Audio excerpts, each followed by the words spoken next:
پشت پر اناج کی بوریاں رکھ کے غریبوں کے گھروں میں پہنچاتے تھے. شہزادے آپ کہاں ہوتے تھے؟ بوڑھا باپ جو جاتا تھا تو آپ کیوں نہیں جاتے تھے؟ تو کہتے تھے میں تو رو کے منت کرتا تھا کہ اے شیر خدا علی المرتضیٰ کے پوتے مجھے دے دو، اے سیدہ پاک کے پوتے مجھے دے دو، میں دے آتا ہوں. تو فرماتے تھے دے تو دوں، بھیج تو دوں، طبیعت تو اجازت نہیں دیتی، پر ڈرتا ہوں کہ جب تمہیں بھیجوں گا تو پھر اس غریب کا نام بھی تو بتانا پڑے گا نا کس کے گھر بھیجنا ہے. پردہ اس کا بنا ہوا ہے، پردہ اکھاں جدوں میٹیاں زمانہ مینوں روے گا، اپنا تے اپنا بیگانہ مینوں روے گا. جدوں نہ میں دسیا میں خاراں نوں میخانے وچ تسی ویکھنا جام ٹوٹ جان گے تے میخانہ مینوں روے گا. کئی لک لک رون گے تے کئی بک بک رون گے. گلیاں دا یانا تے سیانا مینوں روے گا. او بھائیو، جب آپ بے لوس ہو جاتے، جب آپ پیار کرتے ہیں، جب آپ تھوڑے پر بھی کسی سے محبت کرنے لگتے ہیں، اللہ آپ کے دل کو قرار دیتا ہے. آپ سکون دیکھو نا.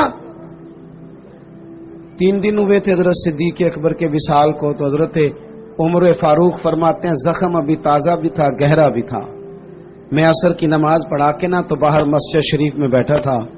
2-3 چھوٹی چھوٹی بچیاں سادے سے کپڑے، سادہ سا لباس مسجد میں آئیں اور توتلا لب و لہجہ، چاچا آپ خلیفہ بنے؟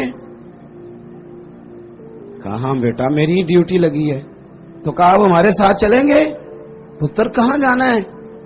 تو بچیاں کہنے لگی ہم یتیم بہنیں ہیں، ہمارا بھائی کوئی نہیں، 5-6 بہنیں ہیں، والد انتقال کر گئے، ہمارے گھر میں بکریاں ہیں.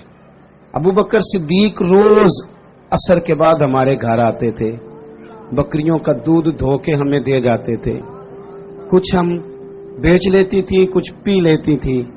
چچا 3 دن ہو گئے، اماں بھی روتی ہے، بہنیں بھی روتی ہیں، کوئی نہیں گھر میں کام کرنے والا. میں اس آدمی کی بات سنا رہا ہوں جو لاکھوں مربع میل کے حکمران تھے. میں کونسلر کی بات نہیں کر رہا، اس ایم پی اے کی بات نہیں کر رہا جو آپ کو سبز باغ دکھا کے گیا تو پلٹ کے آیا نہیں.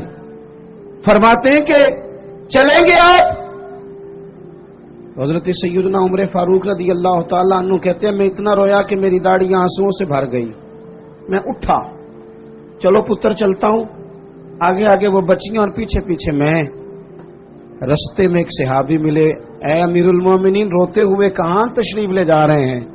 پھر رو پڑے، کہنے لگے یار یہ ابو بکر صدیق تو میرے لیے رستہ ہی بڑا مشکل کر گیا، کس طرح چلوں گا ان کی راہوں پر؟ کیسے یہ میں کام آگے؟ جگر راہ وفا میں میں نقش ایسے چھوڑ آیا ہوں کہ جس منزل سے گزرا ہوں وہ اب تک یاد کرتی ہے.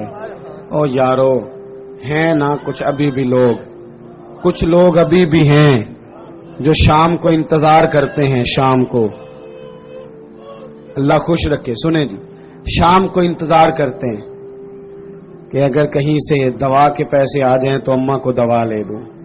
کچھ ہیں لوگ جو منتظر رہتے ہیں، ابھی بھی منتظر رہتے ہیں کہ اگر کوئی سبب لگ جائے نا تو چلو میں بھی تازہ پھل جو آیا ہے اس موسم کا میں بھی وہ اپنے بچوں کو کھلا دیا کروں. دوستو، حضور نے ہمیں سبق دیا ہے، یہ ہمارا تزکیہ کیا ہے. لالچ سے بچ کر کوئی کام زندگی میں اپنی آخرت کے لیے بھی تو کرنا چاہیے. کوئی اسلوب ایسا بھی تو اختیار کریں جس میں انسان محسوس کرے کہ یہ خالص میری آخرت کا کام ہے. دوسری بات، جب تک ہم سب اپنے آپ کو قانون کے حوالے کرنا پسند نہیں کرتے اتنی دیر تک تزکیہ نہیں ہوتا. ایک طبقہ ایسا آ گیا ہے کہ جو سمجھتا ہے کہ یہ قانون کسی اور کے لیے ہے، میرے لیے نہیں. جب تک انسان اپنے آپ کو پیش نہیں کرتا، توجہ ہے میری بات پر آپ کی؟ میری بات پر توجہ ہے آپ کی؟ آپ کی کوئی سیاسی جماعت، کوئی الا ماشاءاللہ جو اس وقت کام کر رہی ہیں، جو بڑی بڑی پارٹیاں بنی ہوئی ہیں، ان میں سے کوئی ایک سیاسی جماعت کا کوئی ایک کارکن بھی کہتا ہے کہ میرے لیڈر سے فلانی غلطی ہو گئی ہے؟ بول کے بتائیں. کیوں؟ یہ فرشتے ہیں، یہ اپنے آپ کو قانون کے حوالے کیوں نہیں کرتے؟ وہ کوئی بھی ہو، کسی جماعت کا بھی ہو. جب یہ 3-4 سال پہلے حکومت آئی تھی تو ایک صاحب میرے پاس بڑے دوڑے آئے، کہنے لگے تبدیلی آ گئی ہے ملک میں. میں نے کہا نمبر پلیٹیں بدلنے سے تو تبدیلی نہیں نہ آتی، انجن تو سارا وہی ہے، بندے وہی ہیں، وہ صرف جماعتوں کا لیبل بدل بدل کے آ جاتے ہیں. کیا بات کرتے ہیں آپ؟ اس طرح بھی کبھی ہوتا ہے. انہیں جی اب آ جائے گی، تو میں نے کہا یہ نہیں آئے گی، اس لیے کہ وضو کرنے کے لیے نیرا پانی ہونا شرط نہیں، پاک پانی ہونا شرط ہے. وضو صاف پانی سے ہوتا ہے، اس طرح کے پانیوں سے نہیں ہوتا. بہرحال عام دام برسر مطلب میں جو بات آپ کے سامنے عرض کرنا چاہتا ہوں اس پر آپ غور فرمائیں گے کہ قانون سے بالا تر اپنے آپ کو نہ سمجھا جائے.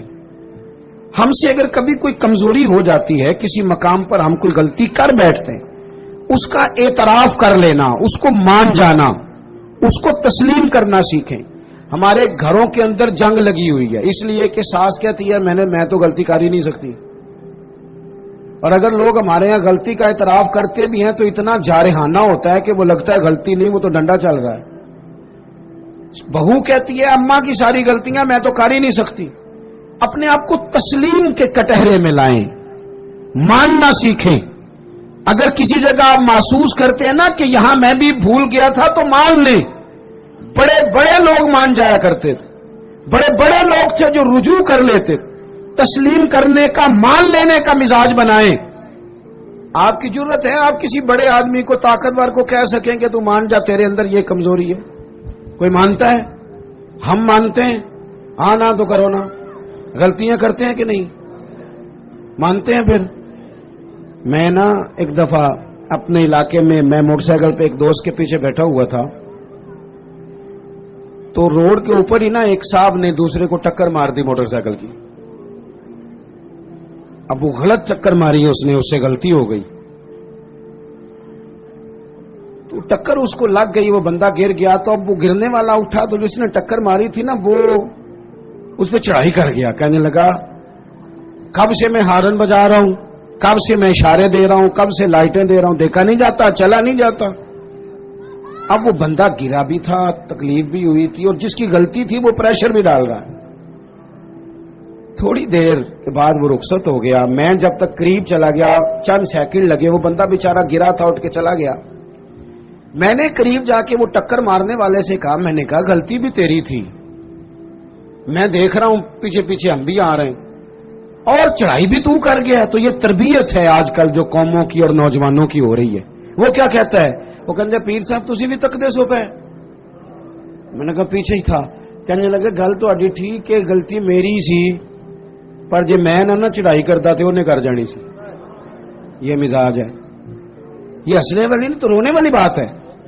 جب قوموں کی تربیت اس طرح کی ہونا کہ ماننا نہیں، چڑھائی کرنی ہے، غلط بھی ہے تو چڑھائی کرنی ہے، جھوٹے بھی ہیں تو چڑھائی کرنی، دھونس اور دھاندلی کے ساتھ، روب کے ساتھ بات منوانی، پھر قوموں کی تربیت نہیں ہوتی. رسول پاک صلی اللہ تعالی علیہ وآلہ وسلم نے اپنے صحابہ کو جو مزاج دیا ہے، سکون کس چیز میں ہے کہ انسان اپنے آپ کو پیش کر دے. پتہ ہے کیمرے لگانوں سے جرم نہیں ختم ہوتے. اگر کوئی جرم سے آشنا ہو جائے نا میں نے کرنا نہیں، پھر ختم ہوتا ہے. میں آپ کو ایک مثال دیتا ہوں اگر آپ کی سمجھ میں بات آ جائے تو. گوشت کسی نے آپ کو کھانے کو دیا اور آپ کھا رہے تھے، 2-4 لقمے آپ نے کھائے، بڑا مزہ آیا. پھر کسی نے نا بڑا مزہ آیا، لذیذ لگا آپ کو کھانا، پھر کسی نے کان میں کہہ دیا یہ صدقے کا ہے. میری طرف دیکھو، منہ میں ذائقہ بدل جاتا ہے کہ نہیں؟ کیا ہوا؟ مسالے بدل گئے. چلے اس سے بھی آگے کی بات کرتے ہیں. کسی نے آپ کے کان میں کہہ دیا کہ یہ تو جانور بیمار تھا یا عذیبہ ہی نہیں ہوا تھا، حرام کھا رہے ہیں آپ، تو الٹیاں شروع ہو جاتی ہیں کہ نہیں؟ بولے کیوں؟ اس لیے کہ آپ کا ذہن بن گیا ہے کہ حرام میرے لیے ٹھیک ہے. پر شرط ہے نا، میرا گوشت ہی حرام ہو تو الٹی نہیں آنی چاہیے. 50